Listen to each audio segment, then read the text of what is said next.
Ladies and gentlemen, welcome to another episode of the BigMx Radio Podcast. This episode is brought to you by Racetech. Racetech suspension and engines. That's right, engines as well. Lord knows that you haven't had your suspension service nearly frequently enough. It's been too much time. We're at the end of the season. The time is now. Unbolt that stuff. Send it to your local Race Tech Service Center. They're certified. They're trained by the absolute best to dial you in so that you can enjoy yourself on your motorcycle just that much more. And also, they do engine work.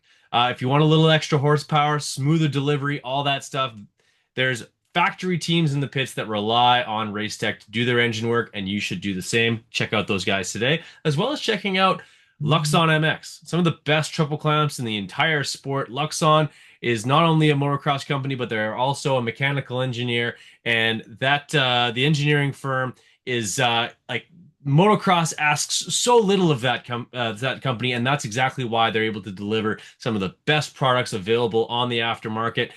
So check those guys out as well. You can enter discount code BigMx2025 to save 10% off your brand new triple claps, basically $100 back in your jeans, so you can take that to the practice track. I am your host, Brad Gebhardt. With me on the line, I'm very, very pleased and delighted to be able to present to you some very, very, very special guests. First of all, we have Robert Fender, the Cobra Elite athlete. He is probably styling and profiling on your Instagram reel pages on a daily basis. The kid has my wig blown back on a daily basis, where he often shows off skills that, as a 36-year-old who's been riding for 25 years, I don't currently have. He has those skills. I don't. We'll get to the bottom of how he has come to those. But also, we have his family along with us. We have Russ Fender. Russ, how's it going? How's it going, Brad? Good to see you. It's good to see you, my friend. Yeah, like I said, you guys are in a little bit better mood than the last time I saw you. And also, we have the matriarch of the whole situation. We have Caitlin, who basically just holds down everybody. She's obviously taking care of Robert, but let's be honest, probably like Robert has one kid, and I think Caitlin has two in this situation. She's taking care of the both of them, and we'll get some perspective from all three. But I guess the question right off the hop. Robert, how's the day going, buddy? Happy Tuesday. Good. Awesome, man. Thanks for making some time for us. I know you are a top flight superstar on the Cobra Elite team. You're part of that. But I guess my first question for you, big guy, is like, what's it like being a part of the Cobra Elite team, and sort of just the attention and notoriety that you get from racing with such a prestigious group? It's fun. That's awesome, dude. So, do you remember when you started racing? I do. You do. Okay. So when you started racing, were you more like scared, like this is a big step, this is my first race? Yeah, I might have done a little bit of riding before, but I haven't raced, or were you just excited to show off your skills out there on the track and get your first gate drops? I was excited to race. You're excited to race. Do you remember your first win? I bet it probably came pretty early in the old racing career of yours. It was Alma MX. Alma MX, mom, dad, how many races did little Robert have under his belt before he started filling what I can imagine is probably a spare bedroom of your home with trophies? He had a few. I mean, we had been to a couple local races, and what's really awesome is me and my wife Caitlin. We've never done this sport, Yeah. so Robert, at a young age, I bought him a dirt bike, and I don't know how to describe it. He just kind of took to it, and I Loved looked it. at Caitlin. He loved it. He would be sitting on our back porch waiting for me to get home from work, and he was like, "Let's go riding." And so I took him. I told Caitlin, I said, "Let's enter him in some racing," Yeah. and it just kicked off from there. We did a couple local ones, and then probably I'd say his fifth race, he had got a win under his belt, fifth local race, and Hmm. we had zero clue what we were doing or getting into.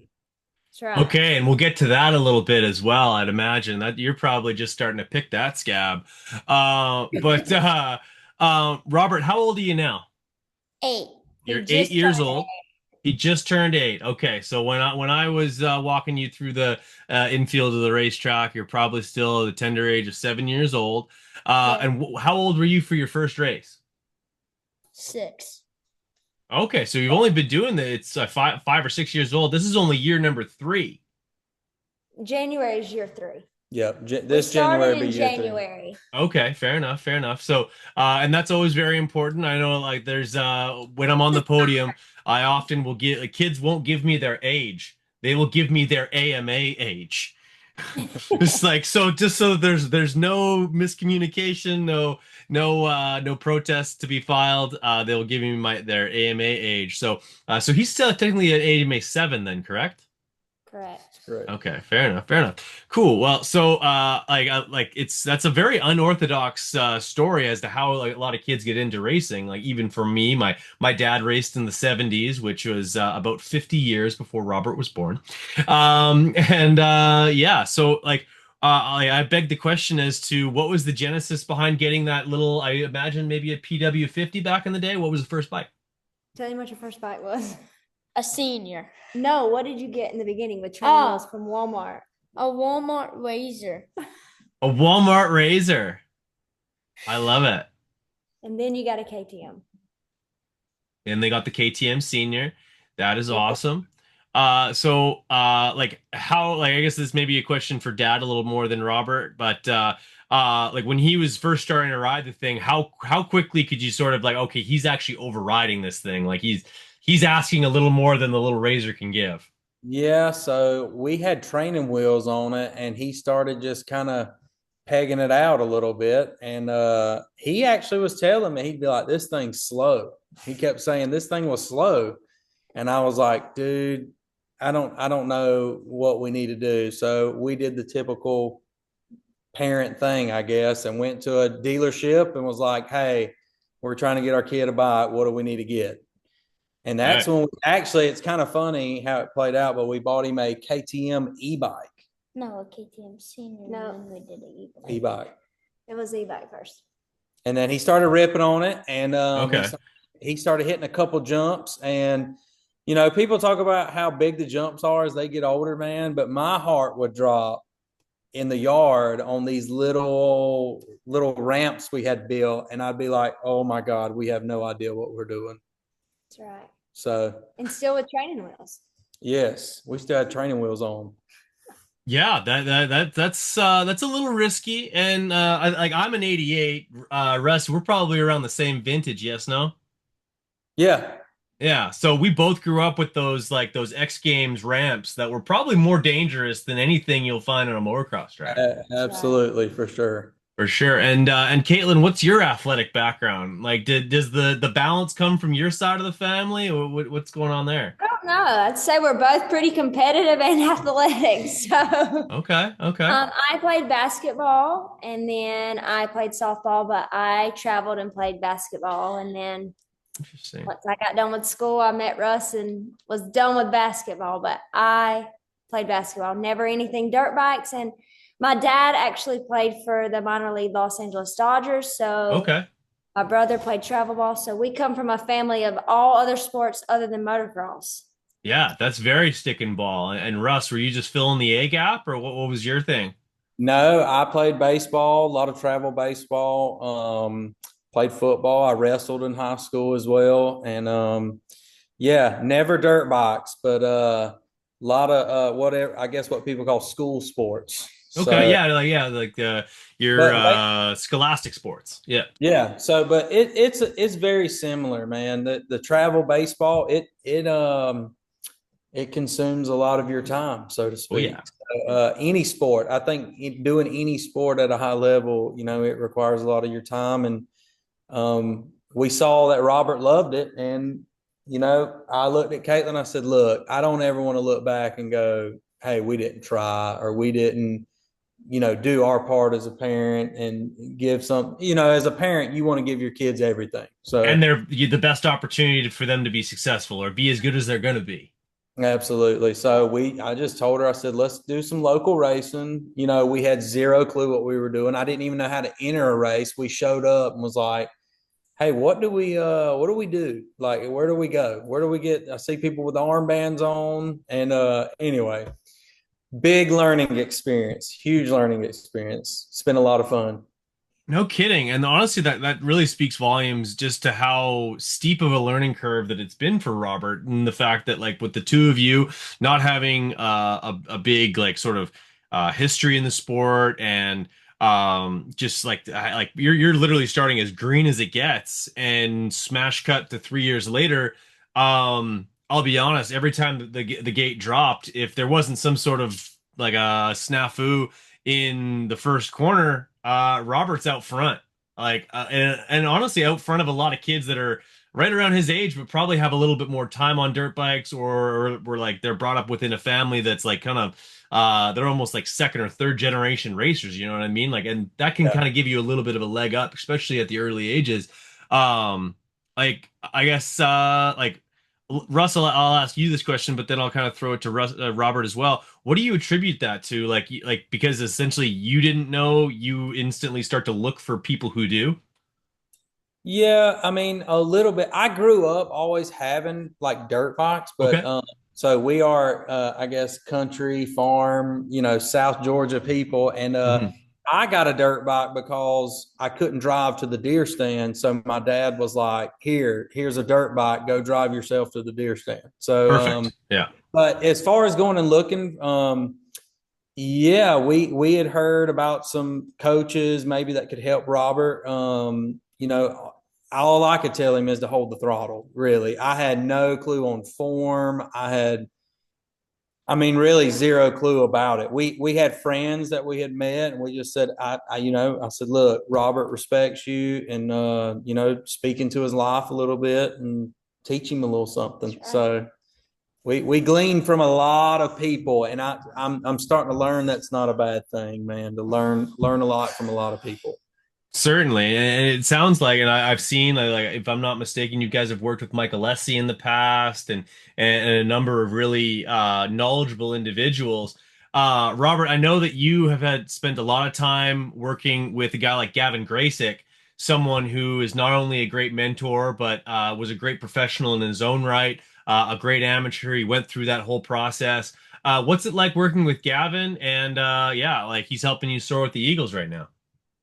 It's fun because Southern Trainers facility has big jumps and you can throw fatties. Throw some fatties.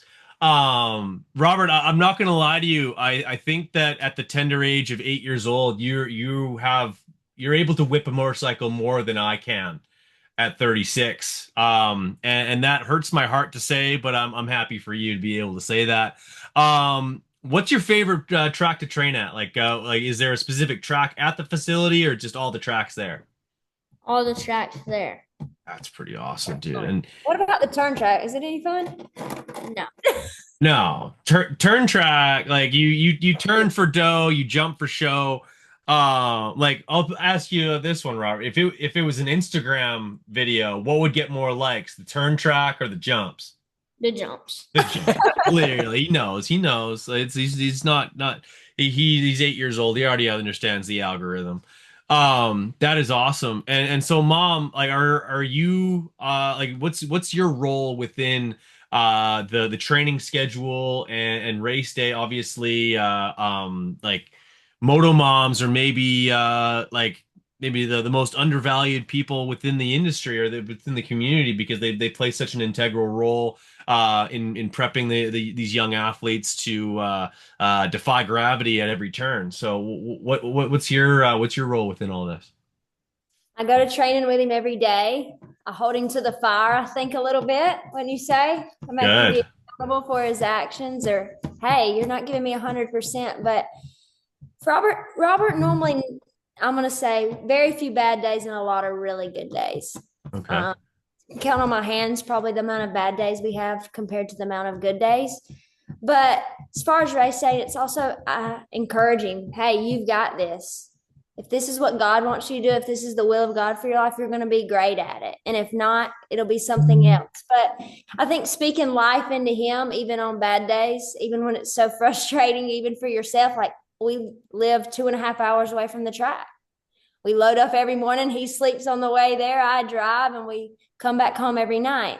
And so it's just it's a sacrifice, which anything is that you really like to do is a sacrifice. So I think even for Robert to realize my parents, even he's got a little brother, we sacrifice so much just so you can be able to do what you love to do. And I hold him accountable though every day. Hey, you're not charging down hills, or you're not doing this like you should be, or squeeze your legs, or whatever it may be, upshift. But I watch him. Gavin's a great coach, and he's really good at getting into Robert on the technique and all of that good stuff. But I'm like, hey, he's shifting down, I think, way too early. And so I'll video Robert, and it's good. It's great family bonding. Brad, I got to brag on my wife real quick. So you have a lot of reasons to brag on your wife, Russ, but go ahead. Correct. So every morning, the facility that Robert's currently riding at, Southern Training Facility with Gavin, right.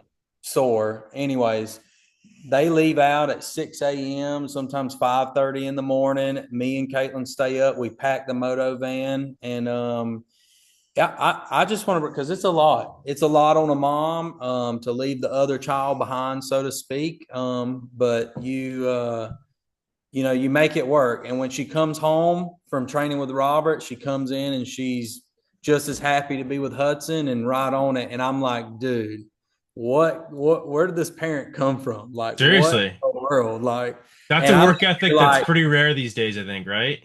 Yeah. And I'm over here, I deal with the public every day at work and stuff. And I'm just like, man, I got talked too bad, or whatever at work. And I'm like, I got it easy, bro. I got it easy. That's what I'm saying. Oh, I trust me. I completely understand. I myself, a bricklayer by trade, that is a hard, heavy, dirty job. But when you have a hardworking, understanding, amazing woman at home, you almost like before you get home, I almost was like, you know what? I can't even unload this day on this sweet angel who is also taking care. Like I said, like you guys have 2 kids. Yeah. Yep. And Caitlin has 3.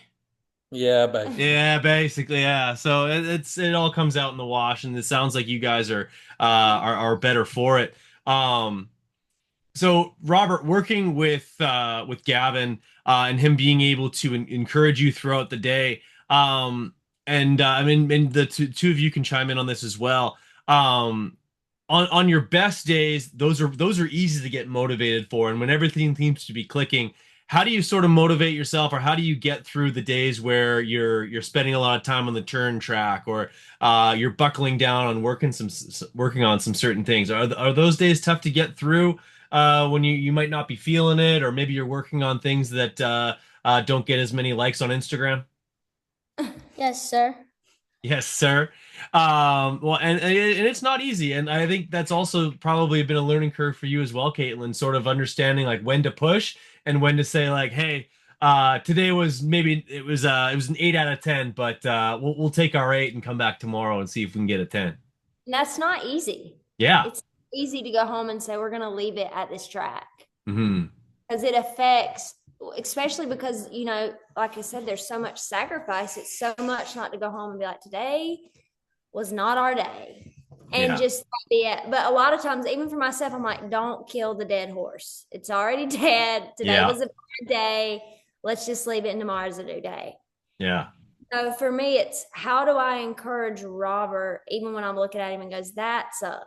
Like, honestly, that was bad. Because I think they need honest, and you don't sugarcoat it, but it's also a point of encouraging, because I think we speak life and death in our tongue. And so I want to make sure I'm speaking life over him, even when it don't look very good, or it ain't very pretty, or we're struggling that day mentally as much as we are physically. But learning new things on the bike, learning new speeds, and getting uncomfortable to then become comfortable at that. It's a learning curve for him. Certainly.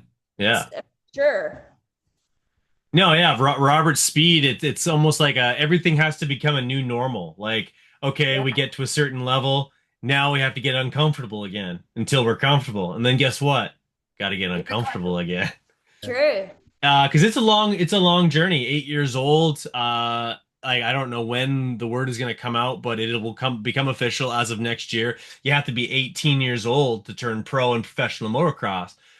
So for Robert being 8 years old, his pro debut is like, when is it? When's his birthday? September 15th. September 15th. His first eligible professional race won't be until the next year, Right. when he'll be AMA 18, which are like technically he'd have to start in Supercross if he wanted to start right after his 18th birthday. Otherwise, he'd come out for outdoors, which seems to be the way to go. So, but this is the long haul for you guys. Like you're staring 10 years in the face right now of ups, downs, and everything else in between. So it's a tall mountain to climb, but you guys are certainly moving in the right direction already. Yeah, absolutely.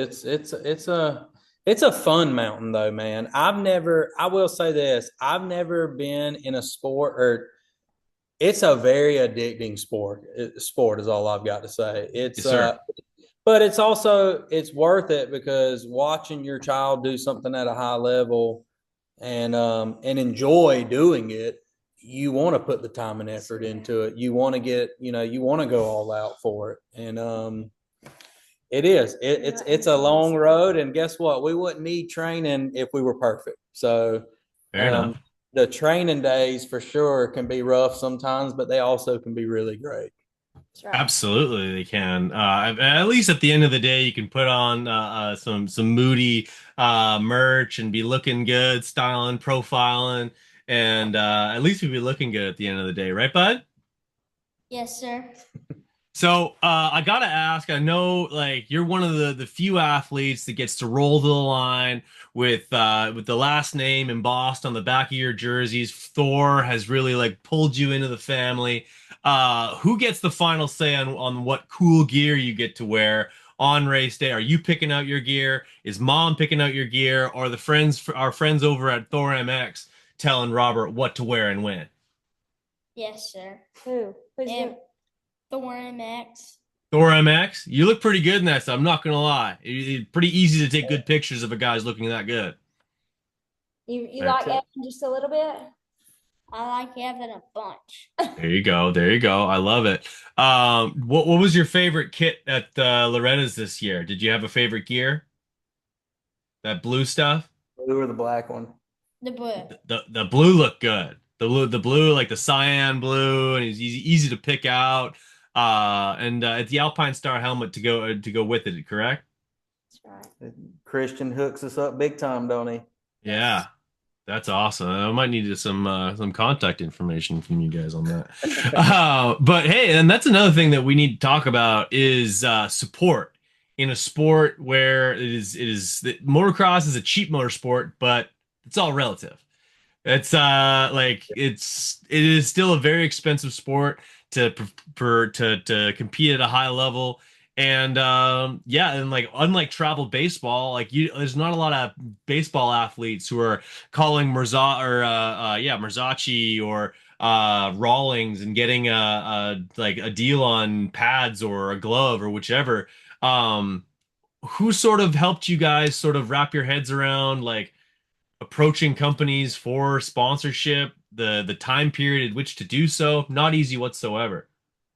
Yeah, we had some people approach us at certain races and things like that. They found out who we were, and Yeah, I'm trying to think. Without going in too much detail, I that's guess. fine. But Yeah. no, yeah, we When got your approached. kid's beating everybody, it's easy for people to come out of the woodwork. Well, anyway, it's we had people come up to us at certain races and just introduce themselves, and a lot of it's been me, and Caitlin's been an advocate for Robert pretty much, and Robert's been his own advocate. When Mhm.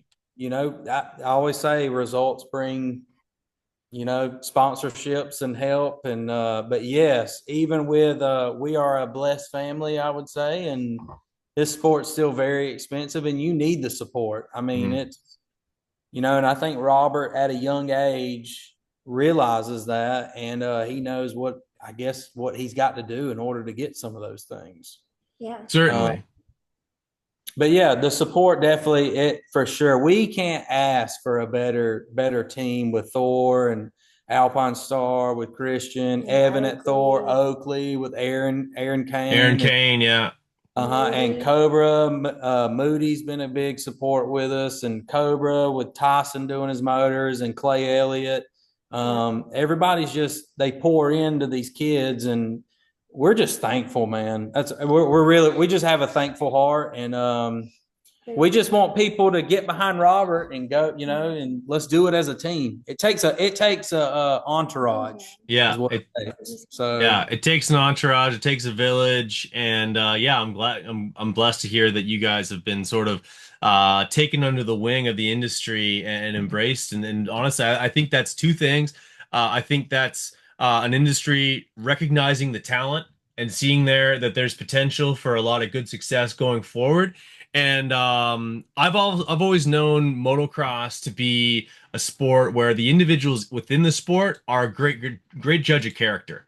And I think there's got to be some people who to see the way that you guys conduct yourselves in the pit area and the way Robert conducts himself in his post race interviews and just even on the line. He's very sort of like very cerebral and very well mannered. All that tells me that if I support young Robert Fender, that he's gonna wear the sponsored gear that he said he was gonna wear. He's gonna have the speed to potentially put that stuff up front, and he's gonna be a well-mannered young man that's gonna represent my company because, like, if the kid's a rolling billboard, you at least want to be a rolling billboard that you can be proud of, and you can say like, "Hey, we back this kid because we believe in who he is as a person as well as who he is as a rider," and that's a very special thing to be able to say. yeah. We tell him he's Jesus's and he just gets to ride his dirt bike. That's what he gets to do, but that's not his identity. His identity Okay. is Robert Fender, and he's a mighty man of God, or growing to be. But what he gets to do in his mission field, maybe at the dirt bike track, it's everywhere you go, right, Robert? Yes, sir. Or yes, ma'am? Yes, ma'am. Awesome. So, Robert, I know your dad mentioned that you got approached at some of the one of the bigger events that you were competing in, maybe last year or the year prior. Do you have a favorite event that you go to, whether it's Ponca or Ponca City or Loretta's? What's your favorite event on your yearly schedule now? Ponca and Springading and Loretta's. Wow, that's a heavy podium right there. Ponca, which is coming up, if I'm not mistaken. Springading, I won my first national. Okay. And Ponca is just a fun track. That's where you got picked up at. That's where I got picked up Are at. you a Brett Bell signing? Yes. Yes. Okay, yeah, I was gonna say that's got to be a scouting report from the great Brett Bell over at Cobra. Yep. He still works there, but he's no longer part of that position. So a big shout out to Brett for basically recognizing that and bringing on as on the Cobra Elite team. Yeah, A lot of good stuff. We got picked up at Ponca by Brett, and Tyson was there, and yeah, the rest is it. We've been moving forward ever since, and representing Cobra, and it's been great, man. A lot of fun. awesome. Robert, along your way, like you've only been at this for 3 short years now, but you're an Oakley athlete, you're a Thor athlete. There's a lot of kids who race that will never get that opportunity, and I have a sneaking suspicion you've probably met some racers over the years, some pros that a lot of people would only wish to meet. Who do you think you're the most famous racer that you've met so far? I actually have a lot of them, but the famous one I would say is either Hayden Deegan or Ricky Carmichael. RC, yeah, I would like Ricky Carmichael is definitely up there. Hayden Deegan for the more modern fans, he's like he's the lightning rod that the sport's loving right now. And they're actually the two of them are similar in height. In fact, you're probably close to both of them at this point because RC's not a tall guy whatsoever. Who did you enjoy meeting the most between RC and Hayden? Probably Hayden. Yeah, fair enough. You guys probably both play video games. I don't know how good RC is at video. Do you play video game? I do. Yeah. Do you play MX bikes? I do. You do? Yeah. What's your favorite map on MX bikes? I don't have a bunch, but I got like the worst ones. Fair enough. Fair enough. Mom and dad need to spring for some new maps over on MX bikes. Like, do you have to earn your time on MX bikes, or does mom and dad pretty much let you play as much as you'd like? I own it. He earns it. I own it. He's like, all right, fair. That's my deal. So I just, oh, you earn it. There you go. Like, so fast lap times at the track and finishing your motos means you get to finish some motos on MX bikes. Yeah. I like that. That's pretty cool, man. That's awesome. So we need to talk about Loretta's 2025. Like all things considered, there was some high points, there was some low points. It ended with me walking you out of the infield. Take us through, like, I guess the three of you can sort of chime in if you will. It was you were in the micro E class. You did qualify as an alternate in the 65 class. You ended up not racing that class. But it was a challenging track this year. It was hot. And yeah, so just kind of tell me about it a little bit, and just like how do you occupy your time on Tuesday, Wednesday, and Friday all day, no motos until like 5 o'clock. That's a long day. Yep. You want to go first? You want us to talk? Yeah. Let's talk first. All right. So we you sure you don't want to go? You want to elaborate on that What a little happened in bit? the first moto? Yeah, Did you- take me through Loretta's. I want it from the horse's mouth. Robert, 2025 Loretta's, go. Detail. It's better from you. About whole shot.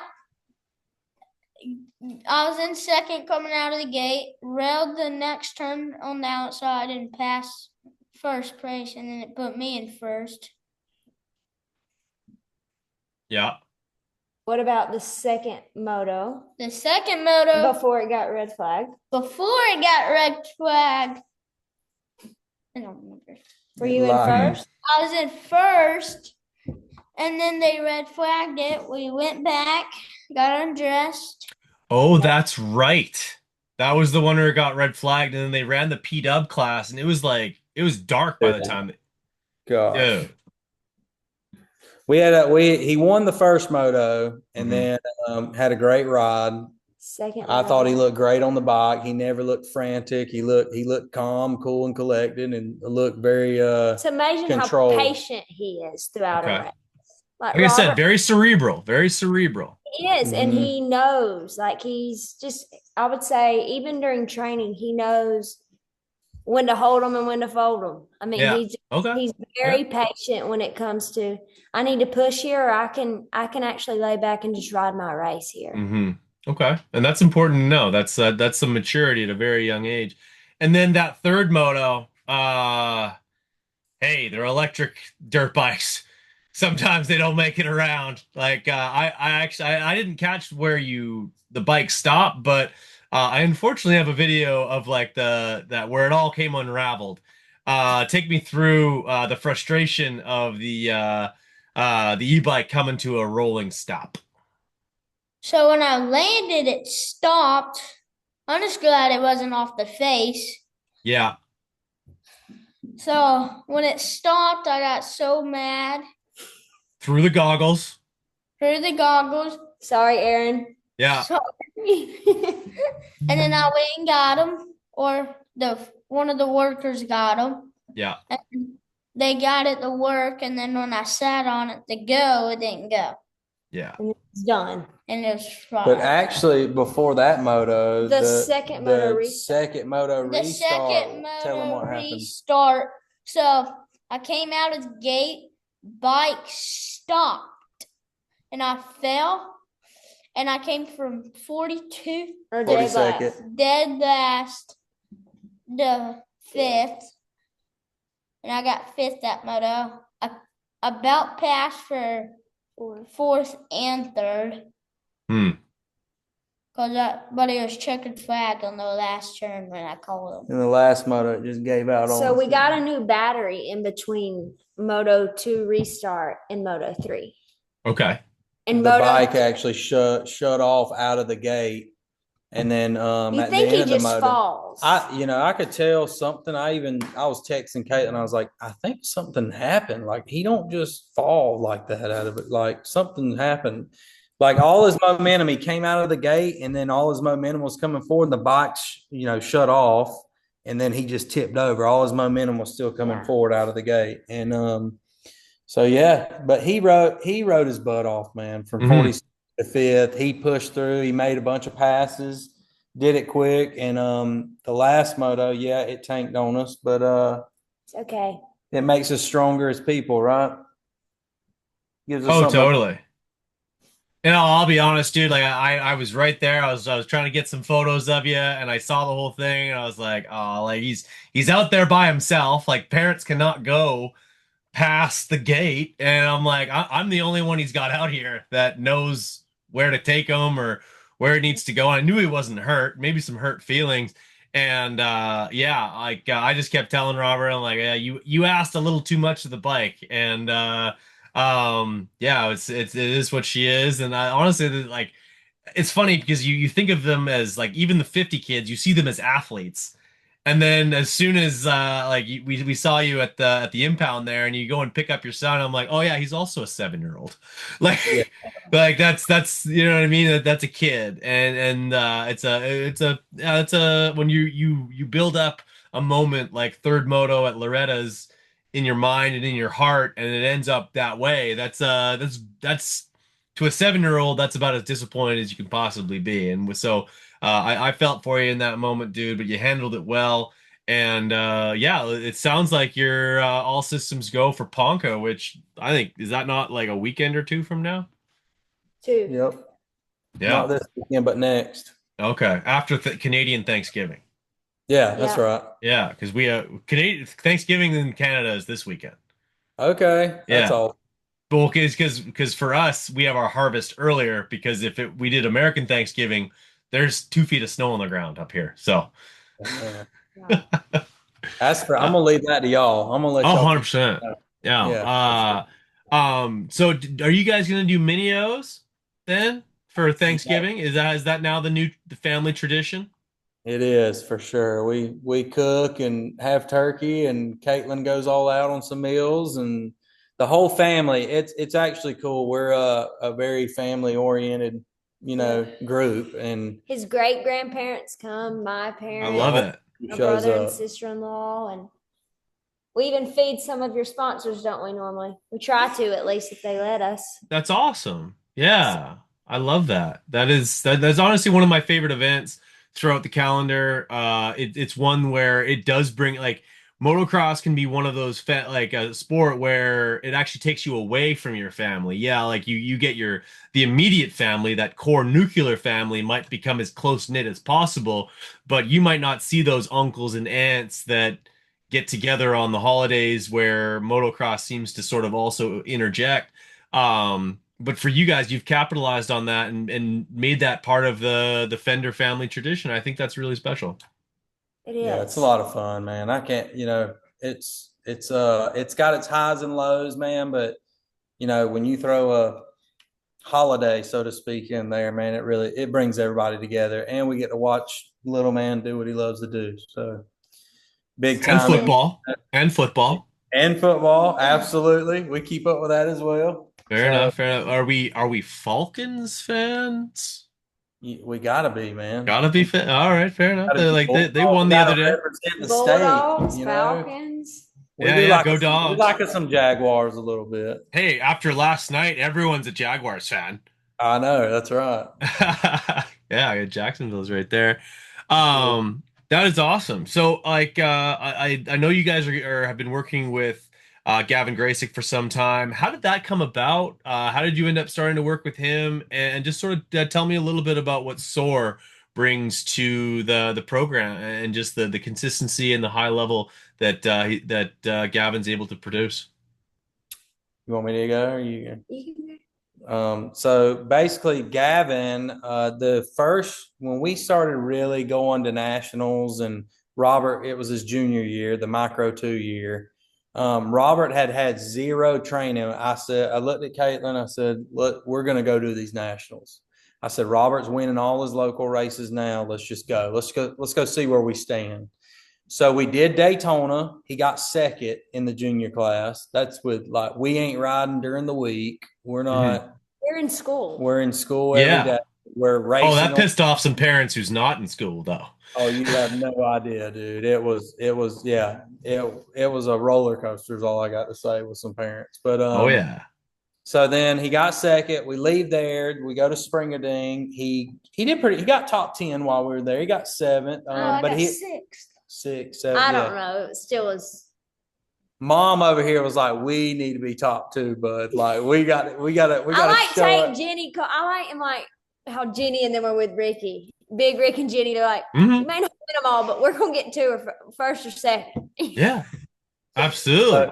We did that, and then so after Springading, we actually went to Next Level Motocross, which is now World Moto, but Gavin was there, and Gavin played a huge part, and still does in Robert's riding capabilities, and just really getting him fundamentally sound. But a lot of it was the want from Robert. I think and he had a lot of people believing in him and pushing him. And but Gavin Graysick was one that said, hey, I see the potential in Robert, and I want to kind of take him under my wing. So that's what we did up until Loretta's on his junior year. First time ever at Loretta's. We go, he gets third. And he rode like a straight statue. Yeah, I think he was like, we're at Loretta's. Oh, my God. What did you the moment can be a bit big. Yeah. What was one of your podiums? Because you fell every moto. I fell, and I said on the intercom, I said I got back up, jumping and charging. I remember that interview. I was standing at the podium for that. Yep. So then after that, we went back to Gavin's. We went back to Gavin's for a little while. Well, then we just think, you know how it is, man. You ride the same track all the time, and you need to switch it up a little bit. So we kind of did our own little thing. I was taking Robert. Caitlin was taking Robert. I had to work. We would bounce around a lot.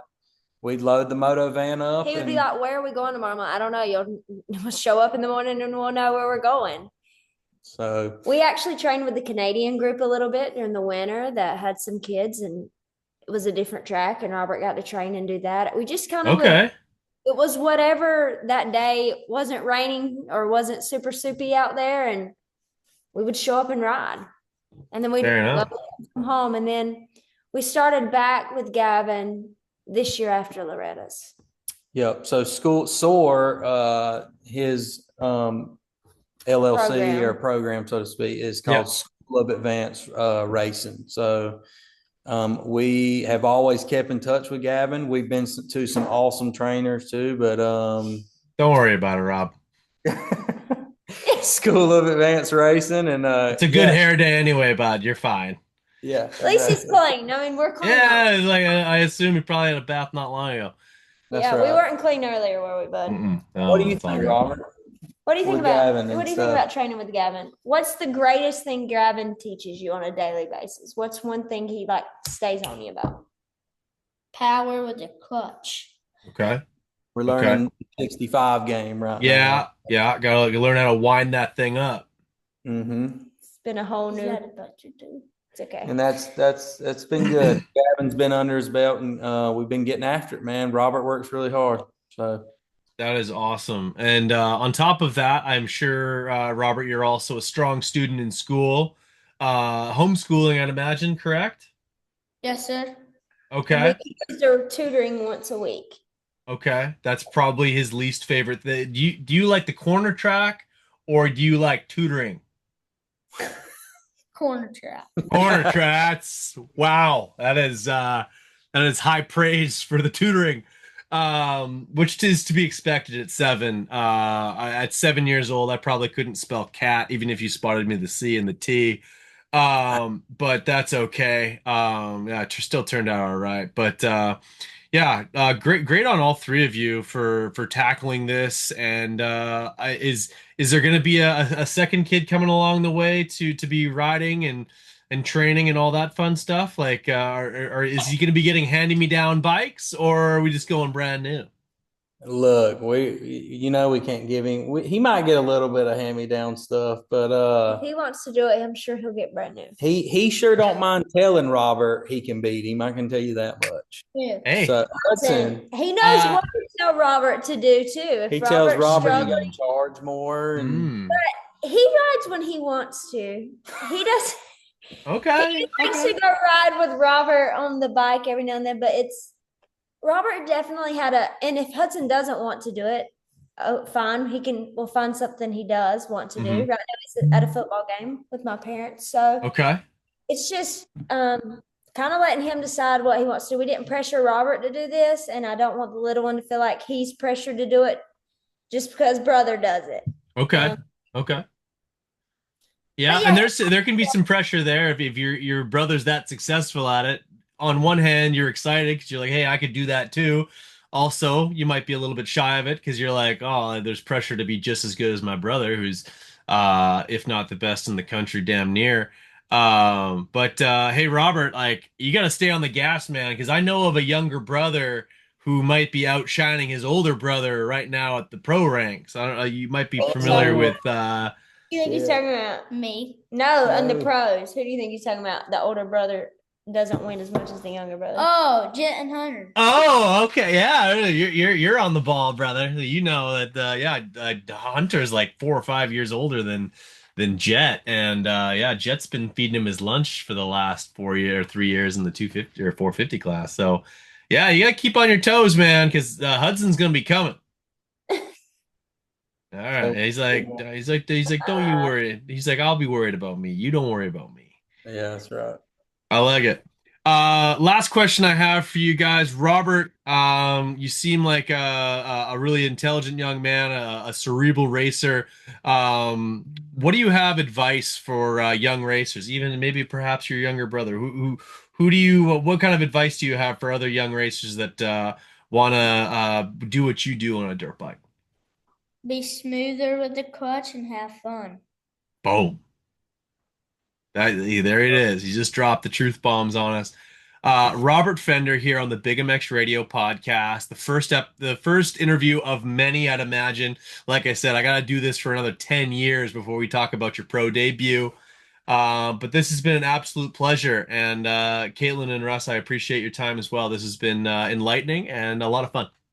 Brad, thank yeah, you. The thank you so pleasure's much. ours. Yeah, absolutely. Thank you so much, man. Awesome. Before I let you guys go, I know you got an impressive list of sponsors. It seems to grow all the time. Give those guys some love for me because I know they'd love to be showcased on the show here at the end. Your sponsors. Do your sponsor list. Ready, set, go. Thor, Oakley, Moody, Alpine Star, Cobra, Bees. Bees Moto Motor. Lab, Alpine Star. Yeah, they get thanked twice. Good. Cobra. Tyson. He's already said go. Oh, sorry. So I can't. That's fine. And Micah. And Mika Metals. Okay. I like it. Mechanic. Micah. My mechanic. Oh, my bad. Micah the mechanic. That's awesome. Robert, thank you so much for coming on the show. You're a rock star, and yeah, only good things to come. Mom, Dad, appreciate it as well. Do not hang up the phone just yet, but for this podcast, we're gonna cut things off right there.